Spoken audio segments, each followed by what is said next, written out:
All right, let's get started. Once again, thank you for joining us today. My name is Will Penfield on behalf of Everbridge. I'm excited to present this webinar, The True Cost of EMR and IT System Downtime. During the event, Tricia Swift will discuss the importance of being a high reliability hospital and the far-reaching impact of EMR downtime. After Tricia, Vincent Caffrey will cover IT incident response best practices during EMR outages. After the presentation, we will also have a short Q&A session with our speakers. We encourage everyone to participate and ask questions during the webinar.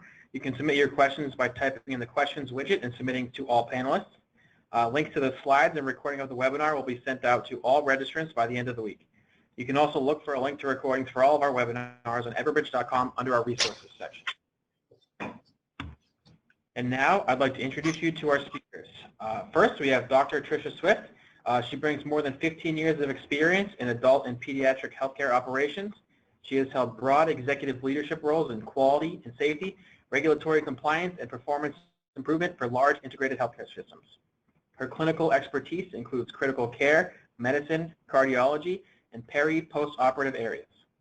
Swift's executive experience covers a range of operational activities, such as developmental and implementation of strategic improvement plans, clinical and operational workflow design, physician alignment and integration, development of nursing professional practice models, and integration of healthcare IT solutions.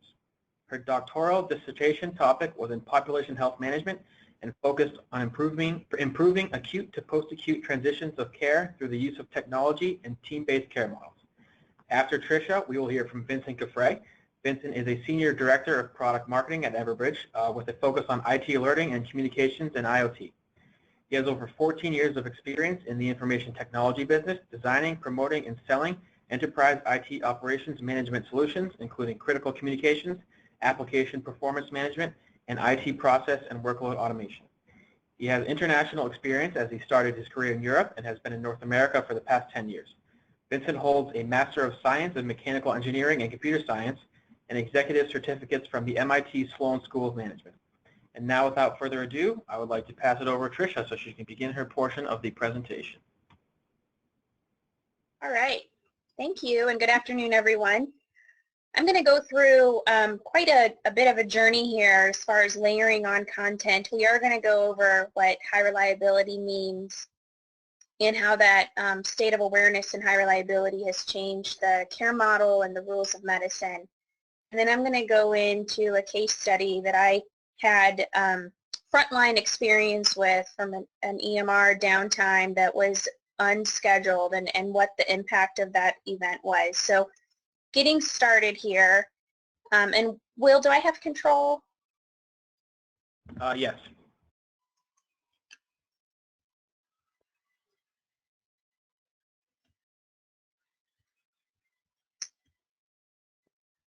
Okay. So getting started, I'm just going to go over the modern patient-centered care model and what that looks like. And this is just a visual depiction of the macro, meso, or microsystem patient-centered care model. And you know, the patient-centered care has been a topic of discussion for quite some time, but the difficulty in actually making that transition to putting the patient and their family at the center of care decisions has been a bit lagging after the topic of discussion has come to the forefront. But in recent times, the payment system has begun to shift the way it pays hospitals and it pays providers.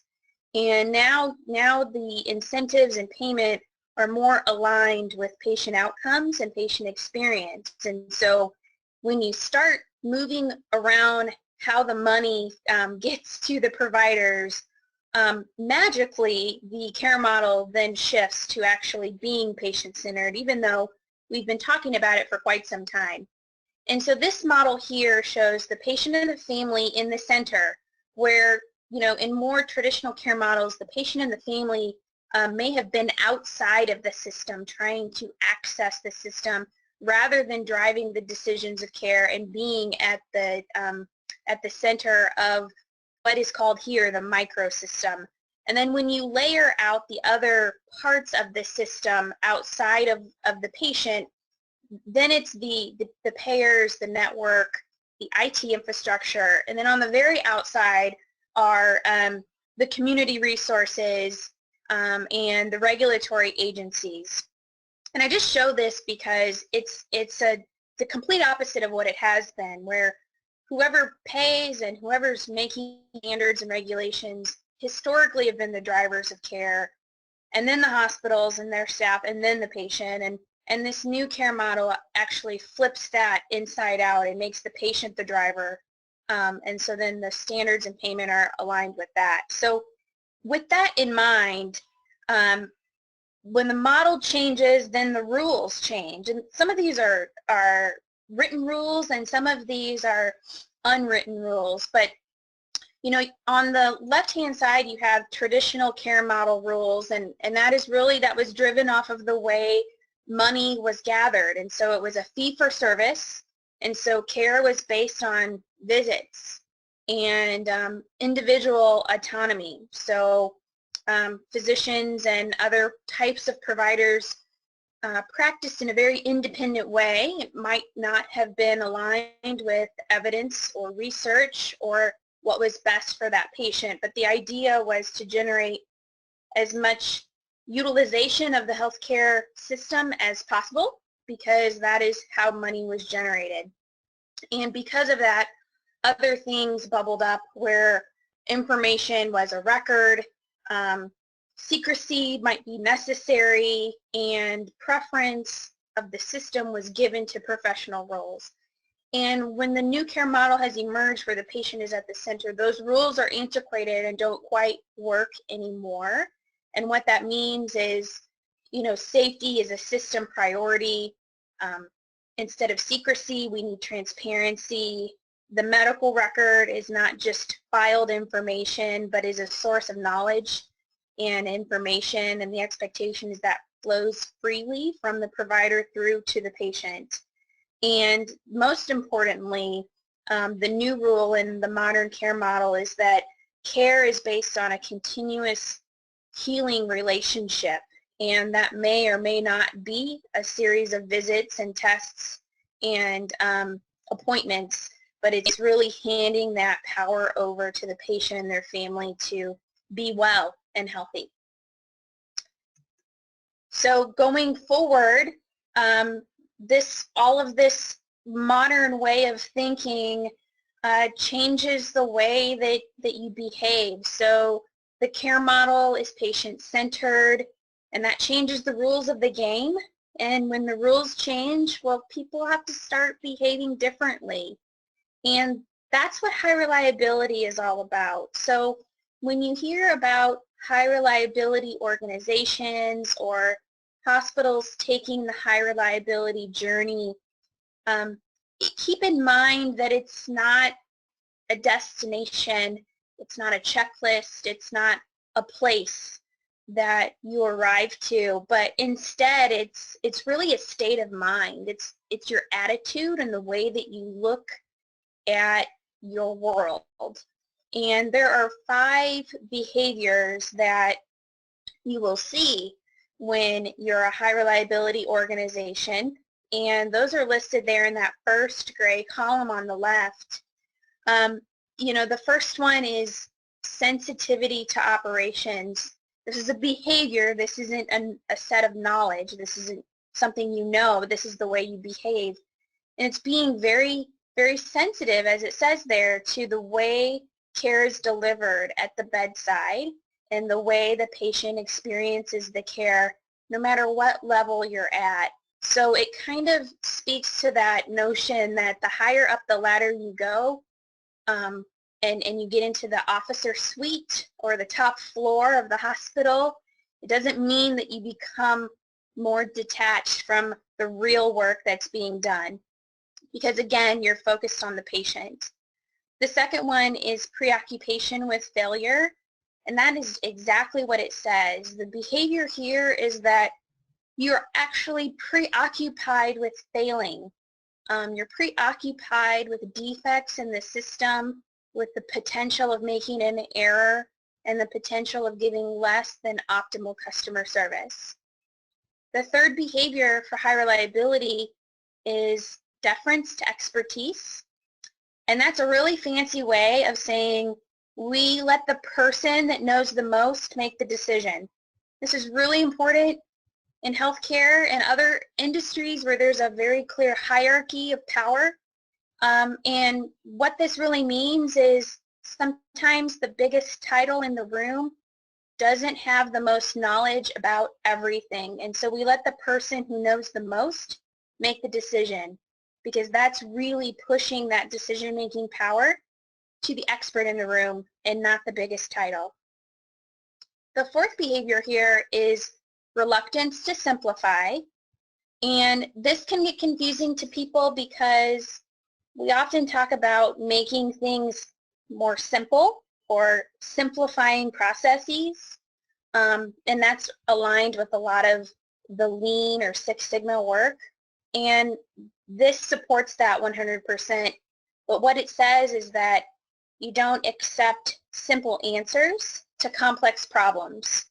And simplifying a process, if any of you have done the Lean journey or Six Sigma journey, you know that simplifying things are not easy. And so that's what this is just saying, is you acknowledge that delivering care is complex. And so sometimes in the complex process is not fixed with a simple answer. And finally, the fifth behavior of high reliability is about resiliency. And this is just really speaking to that skill set as an organization that you have in bouncing back when things go wrong. So for this particular topic, when your EMR goes down or technology fails you, what is your capacity to bounce back and continue on when that happens? How resilient are you? So that's the highest level overview I can do on high reliability. And when we look at that all put together, you know, there's an expectation there for a patient-centered care model. And as I mentioned earlier, when that model is in place, you start playing the game with a new set of rules. And new rules cause you to behave differently. And those behaviors, what we just discussed, will result in this new attitude, this new state of mind that is really highly reliable. And the ultimate goal of high reliability is having consistently safe and high quality healthcare. And to do that, your workflows and the way that you deliver your service have to be safe and of high quality. And so we look into the requirements to do that, and it goes back to all the things that I've said previously about having free-flowing knowledge and information and this team-based care approach. But it cannot be done without the right tools in the toolbox. And so that's kind of what this slide is showing you, is that it's a layered approach, and you really have to have the right toolbox for success. So in getting to what that toolbox looks like, I'm going to talk a little bit about an EMR downtime. And your EMR is a tool, much like many of the other tools that you use in the hospital and healthcare setting. But the EMR is one of the larger tools in your toolbox, and it certainly impacts care and quality and safety. And so we'll talk about a real-life experience here on what happens when the EMR goes down. But first, I'm going to just give a high-level landscape on the state of the union in healthcare and the role of communication in that.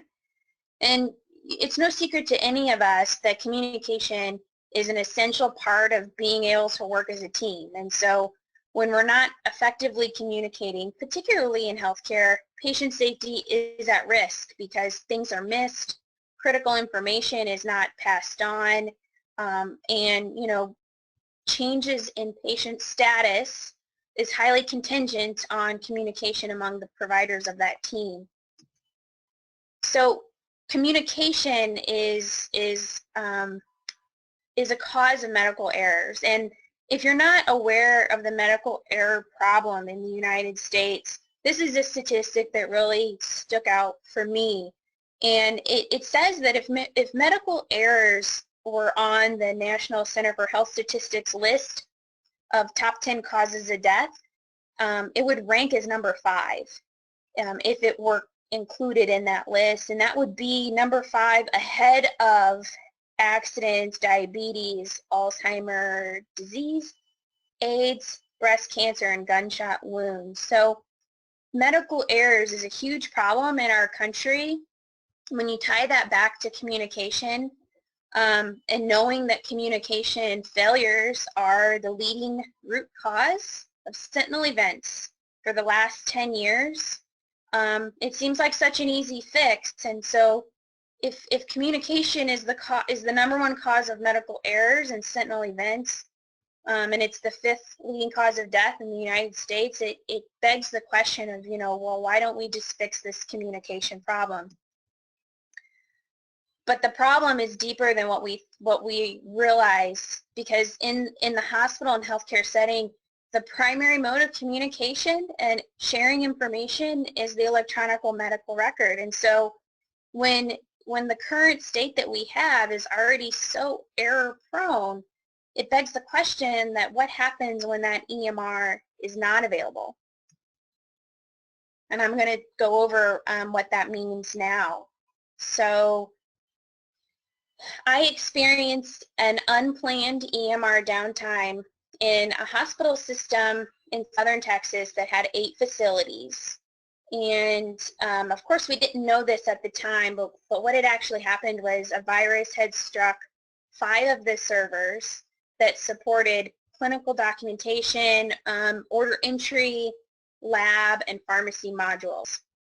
So it actually impacted 6 hospitals out of the 8 within our system, and we were down at the same time.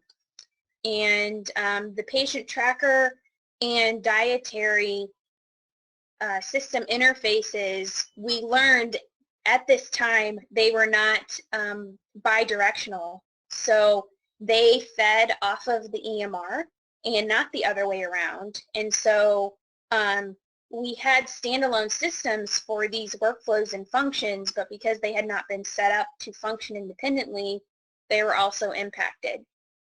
So this downtime lasted just over 3 days. And as I said before, it was unplanned. And 3 days doesn't sound like a long time, but it's, light years of time to 6 hospitals who have to try to carry on paper and in other ways. And so we wanted to rely on the information that was backed up in our EMR, and we had never experienced something like this. So what had happened in the past is information was backed up every 24 hours. So the most current information we had was from the previous day, and so that's all we had to go on.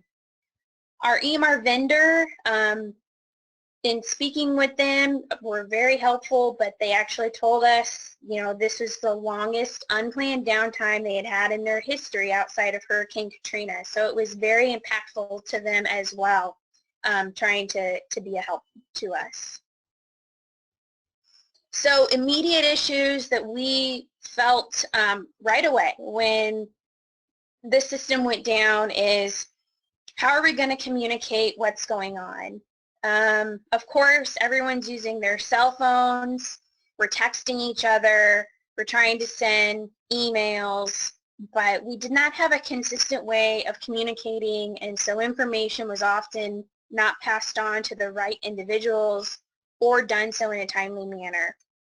So that was an immediate issue that we felt the impact of, and activated a command center to try to remediate some of that information and exchange of communication. Admissions and patient lists and transfers and where they were going was another immediate issue, again, because we did not have a bidirectional feed set up with our bed board. And so over time, we got into the situation where we didn't know where anyone was. And we didn't know where they were going, and we could not generate any patient list if you were a therapist or a physician, for example, where you saw patients throughout the organization. There was no way to tell where your patients were. So it was a huge workflow issue.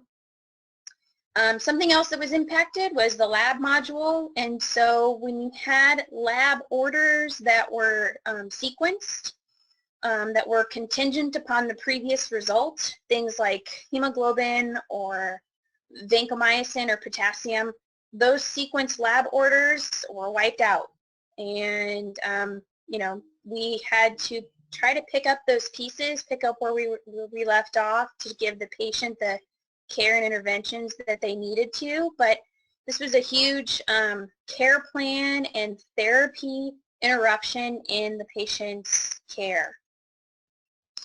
Again, because we didn't know where anyone was, pharmacy did not know where to deliver medications or how to transfer the medications from one unit to the next. So this issue of not locating people became even more impacted. The MAR documentation, so the medication administration record. I'm of the generation where I actually learned how to document medications on paper, but most of the nurses on the floor nowadays, at least the newer generation, they have never done this before and they don't know how to do it.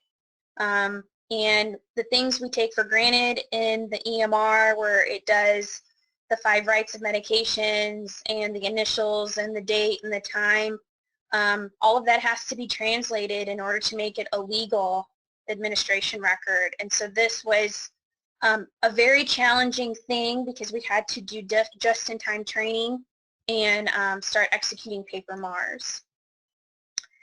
And again, the dietary department was in a frazzle because they had no idea where to deliver the food trays to. Because again, we couldn't generate a patient list, and their system fed from the EMR, so they did not know where their patients were. We had food trays delivered that were incorrect to the wrong patients. Some patients didn't get their food. You know, this means diabetic patients are not getting the appropriate diet, or soft and thickened consistency foods for compromised patients were not provided to them. So this sounds like a comfort issue on the surface, but it actually is a safety issue when you factor in patient condition. So those were the immediate issues, and the list goes on. So I have here what you call tier 2 issues, and it's things that we noticed later on, probably after the first 8 hours of being down unexpectedly, and that's, you know, clinical decision support rules are wiped out without the EMR being live.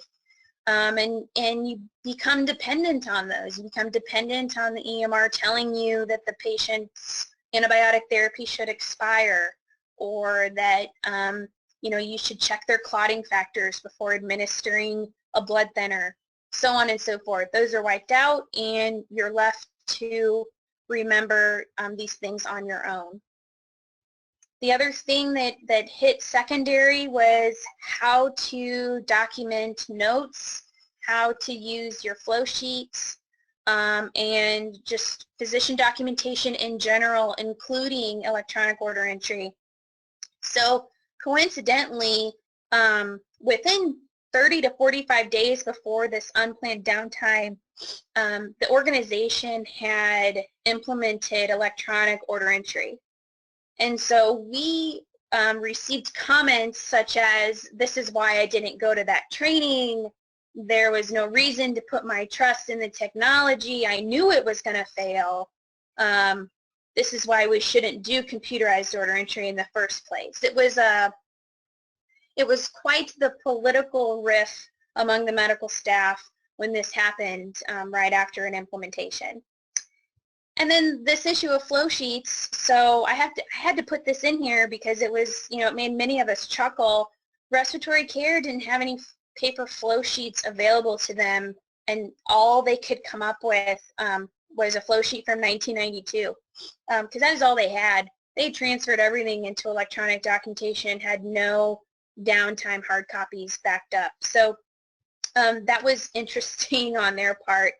Charge reconciliation, you can imagine what a nightmare that was, where we're not able to electronically capture supplies and interventions and changes in levels of care. Each department did this independently and did the best that they could to back enter the charge information once we came back up. And then you have your required reporting, core measures and different things, discharge instructions, patient education, things like that. These are hardwired into structured documentation within the EMR, and without that guiding you how to do it in a way that's acceptable, it's nearly impossible to be compliant with those things in a paper world. So the lessons that we learned is that technology doesn't replace common sense. And one of the first things that we began to work on after this happened was we needed a timeline to open up that command center. And that is the hard and fast deadline. And when this happens again, we just open it up at 2 hours, 4 hours, whatever it was. This was unclear, and there was a little bit of hesitancy to activate the command center when this happened, because we didn't want to give the panic feeling that the command center is associated with. Also, ensuring that your legacy systems that are interfaced into the EMR do have standalone functionality. So in the event the EMR goes down, you are able to use the rest of your portfolio. You don't make everything contingent upon the EMR. Paper documentation education, that was a sore need, in particular with the medication record, that people know how to transfer over to paper, how to be compliant with core measures on paper in the event that is needed. We also shortened the time frame for our information backup to every 4 hours instead of 24 hours. It just wasn't sufficient enough to have it at 24 hours.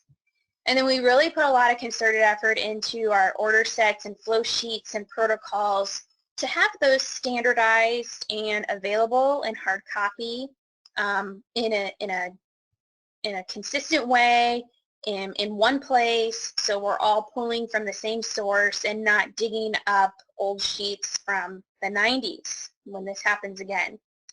And the very final lesson that we learned is related to IT contingency planning. And this is really preventing this from happening in the first place and having a plan in place for when it does, so it's not such a hectic and panic-driven scenario. So IT contingency planning is a core element of the business continuity plan. And it starts with building the structure so that you have safe healthcare IT. And this phase deals with several things, and it's speaking to having duplicate hardware and just the basics. Does your generator have the capacity to keep the EMR running in addition to all the other life-critical functions? Do you have enough paper? Have you backed up mission-critical information? All of these structural components is where you start looking at this business continuity element of IT contingency planning. And when you get those structural components in place, you begin to look at the processes that are then activated when the structure is in place. And this is your training and your communication expectations and your policies and procedures and everything that's required to actually use IT safely in its entirety or bits and pieces if parts of it go down. And also, one thing that I find interesting in this particular phase is having a clear differentiation between the user interface of what they might use when the live system goes down and using a locally maintained backup system, and how that looks from the live system. We had an issue here because our backup read-only system and our live system had the same look and feel. And so we did have some people documenting in the live system, even though the live system was dead, under the assumption it was in the read-only system because there was no way the end user could tell the difference. The last phase here is securing that the outcomes of your IT contingency planning, and should you have to activate any particular algorithms, that the outcomes are optimal And this is really where that prevention and surveillance program come into play. And I have the picture here of the Swiss cheese model for healthcare errors. And this is really making sure that your holes in your Swiss cheese do not line up ever, that there's always something in place to identify and prevent IT failures. And if you're able to identify them, that you're also able to minimize the impact of that failure.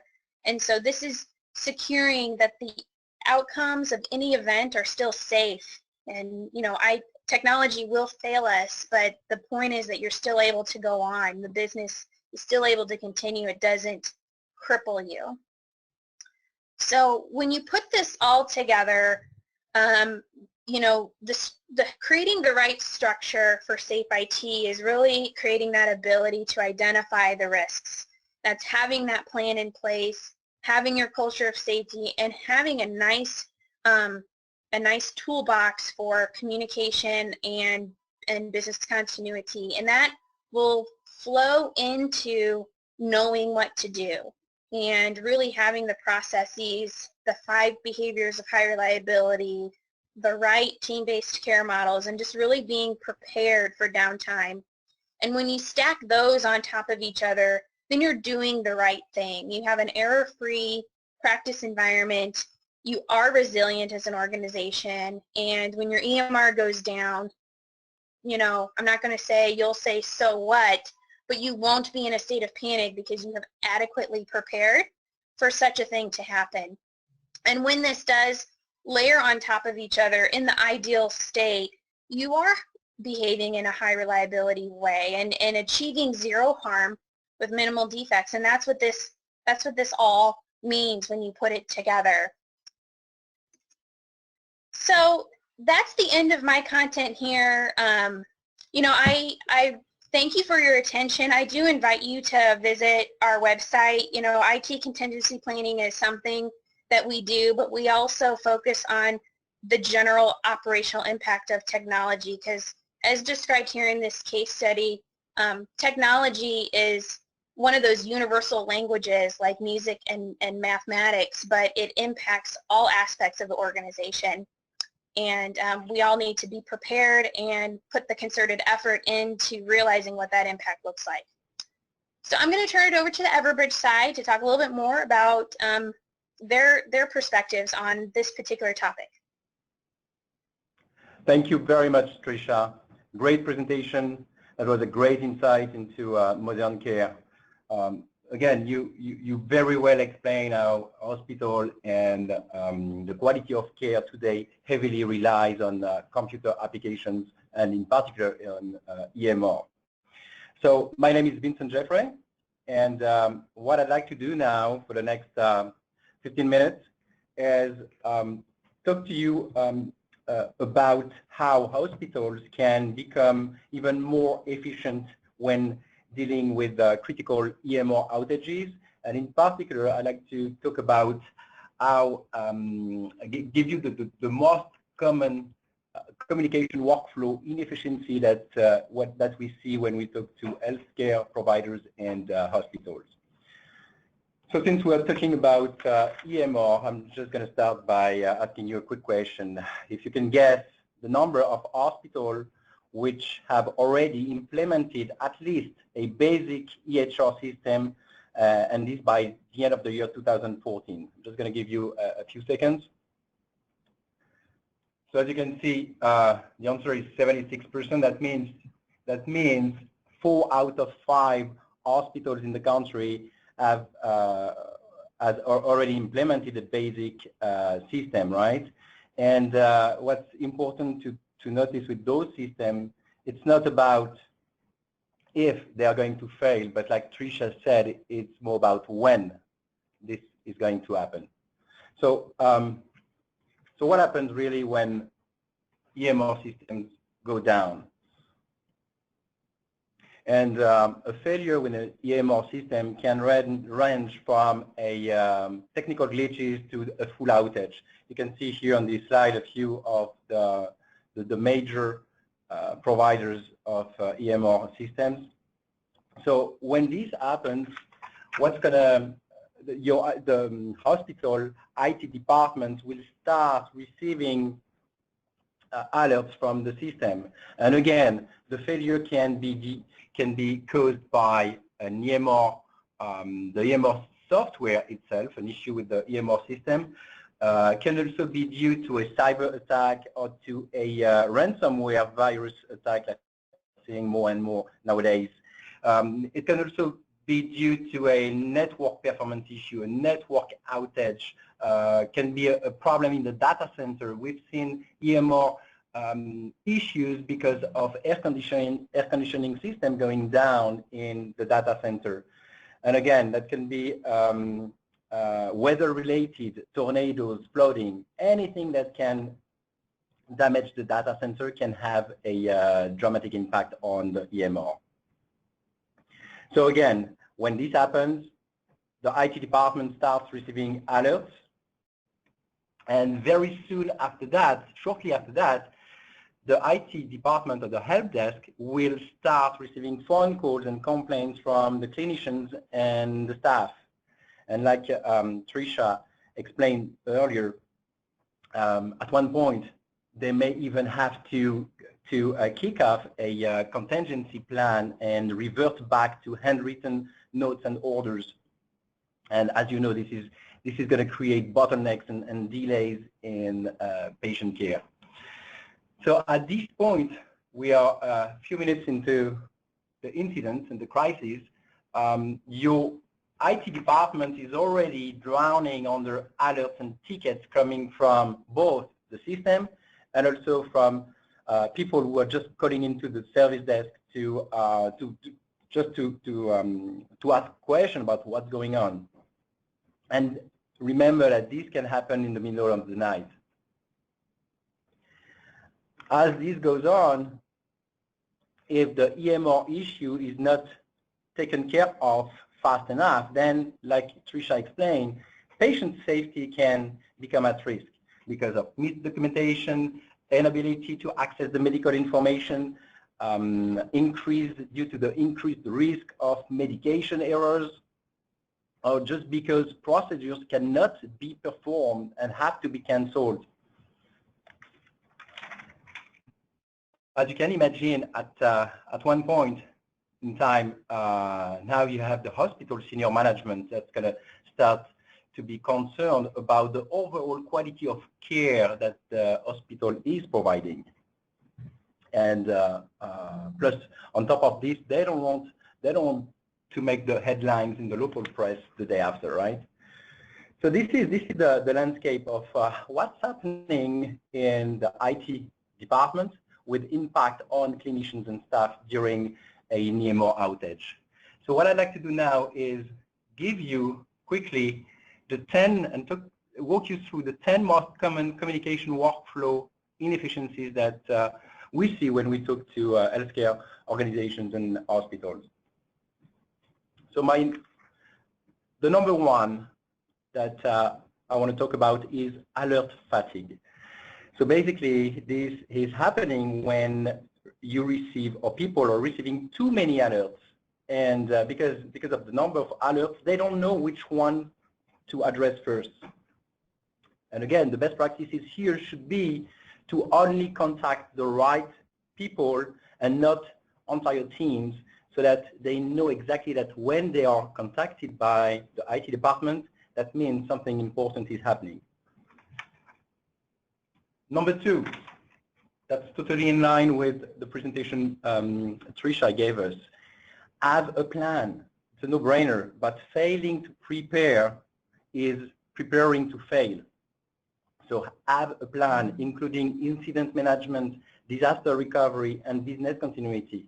Depending on the urgency of the issue, its impact on the staff and clinician, and the cause of the issue, have a table ready, and depending on priority, impact, and urgency, you will know what plan to, or what procedure to kick off. Number three, when something goes wrong, you want to be able to contact the right team, which is going to help fixing the issue. And another thing that we see often is that help desk or IT departments are not prepared to react in a timely manner when it comes to contacting the right people at the right time. So make sure that depending on the nature of the IT incident, you know if the EMR vendor should be contacted, the customer support team should be contacted. Is it the critical incident response team? Is it the network team that I need to contact? Now, as a number 4,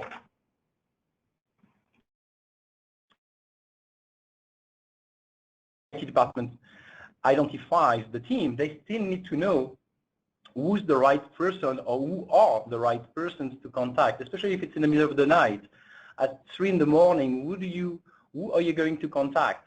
And how do you make sure that this person is available and on call? Is she not on PTO? Is it the right person to contact? Number 5.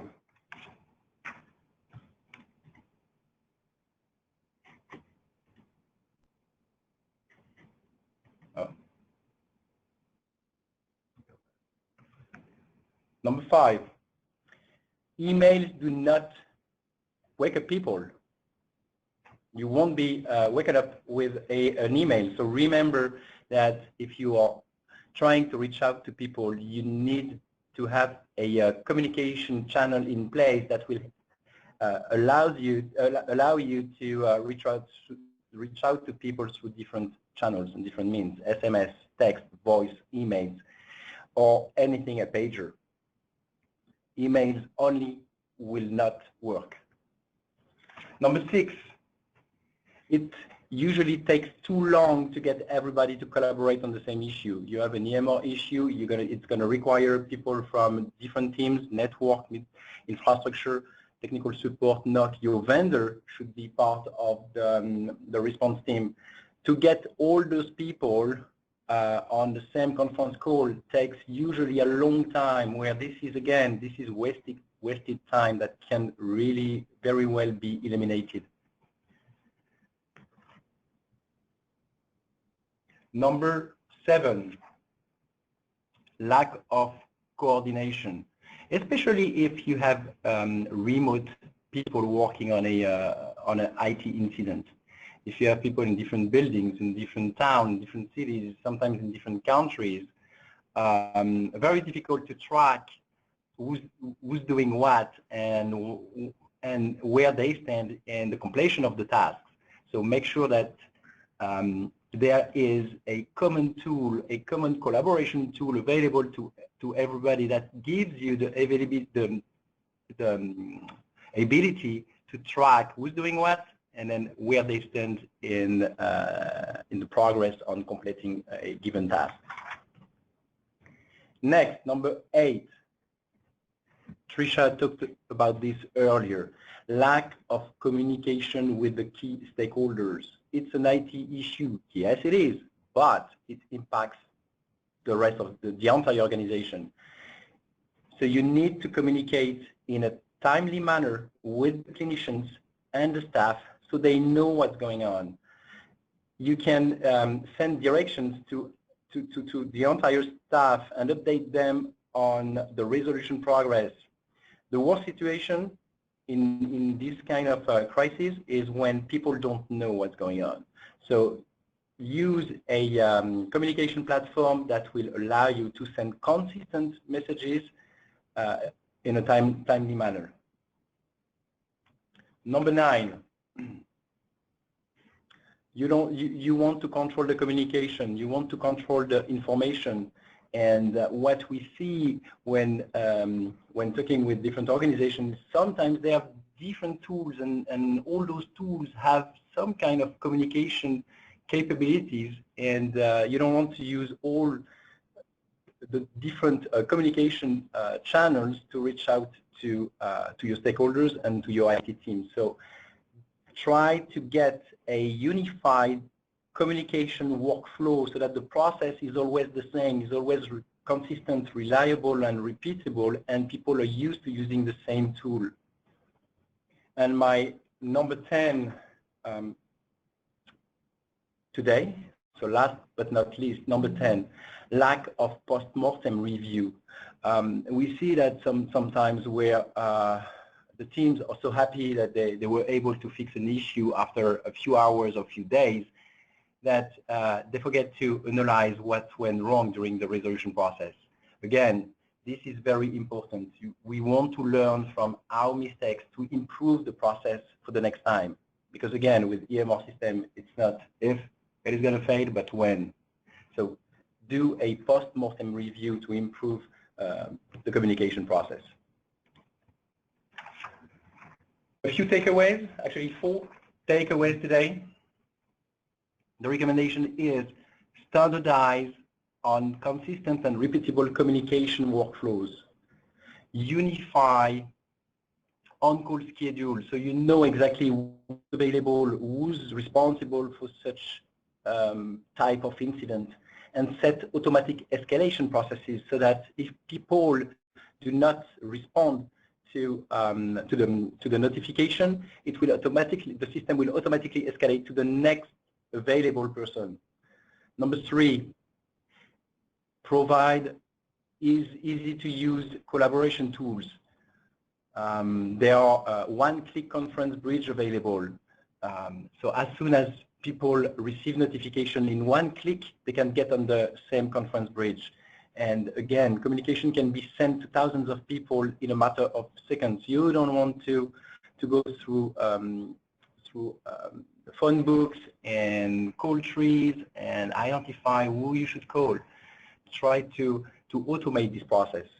And my 4th takeaway for today is about communication. Communicate in real time, of course, with the IT experts who are going to investigate on the issue, find the root cause, put together a plan for fixing the issue, maybe work with your EMR vendor.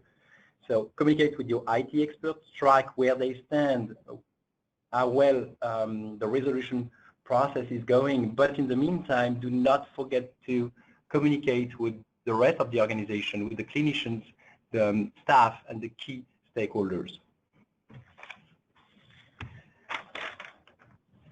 So I want to thank you for attending the webinar today. Thank you, Trisha, again for this great presentation. To learn more about our critical communication platform, you can visit the website, which you see the URL on the screen, italerting.com for more information. And again, thank you for your time. Back to you, Will. All right, thank you, Vincent. At this point, we are going to open it up to the question and answer portion of our today's event. As a reminder to attendees, you can submit your questions by typing a question into the open text field in the questions panel on your screen. First question we have is for you, Tricia, kind of a broad one, but I'm sure you can answer it. What area of the hospital is most impacted by an EMR outage? You know, I don't think that there is a way to say one area is impacted more than the other. I think the person that's probably impacted the most is the patient, but everyone uses the EMR for a platform to do their work and communicate and transmit results and information. So, you know, in today's world, like I mentioned earlier, it's team-based care. And so when one link of the chain is broken, we all become weaker as a result. So the impact is unfortunately spread equally across disciplines within the hospital, but the patient suffers the most. All right, thank you. Another question for you. Do your IT contingency planning recommendations work for cyber attacks? Well, you know, if anyone's been following the media recently, we've had EMR hostage situations come up, at least 3, I think, over the last few months. And your IT contingency plan is one that can be activated under any technology emergency. So whether it's downtime in the event that, you know, you have a natural disaster, or it's down because your system has been taken hostage by pirates out in the ocean, it really doesn't matter what the source of the failure is, the plan covers all instances. So yes, it does. All right, thank you. Question for you, Vincent. If we can't rely on email to communicate with our staff, what do you recommend we use to communicate? Oh, that's a good question. So yeah, like I said earlier, you cannot rely on emails for contacting people in a timely manner. So my answer is going to be that there are several answers. While you're in the middle of the crisis and you need to reach out to your IT experts, your IT resolvers, your EMR vendor, you want to use multi channels to reach out to those people. So find a solution that can start, for example, with voice. It's going to call your cell phone, and if you don't answer, it's going to send you a text message, a SMS, or it's going to send you a mobile application, a push notification. And cycles like those can be easily set up with communication platforms. And again, if people do not respond automatically, it will escalate to the next person, and again go through the different channels for communicating with them. Now, so this is for your IT experts. Now, for stakeholders, depending on the severity of the problem, if it's an EMR outage, same thing. You don't want just to send an email to the senior management in the hospital, right? So you may want to choose mobile application, push notifications, or call on cell phone, and so on and so forth. And then for the rest of the organization, notification can be sent through on pagers or on whatever device that people have or closest and use all the time. And you'll see that there are solutions out there that let the user decide how he wants to be contacted.